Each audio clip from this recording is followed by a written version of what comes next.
আসসালামু আলাইকুম। এখন আপনারা যে আমটা দেখছেন এটা এটাকে বলে আরাজাম আম।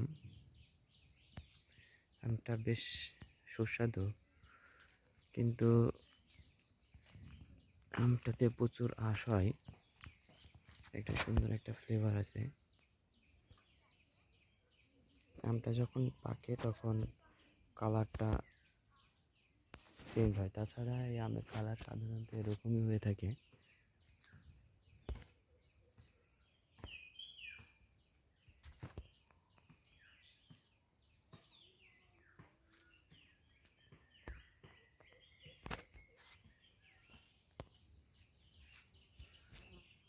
এই যে দেখেন কি পরিমাণ আম ধরে আছে।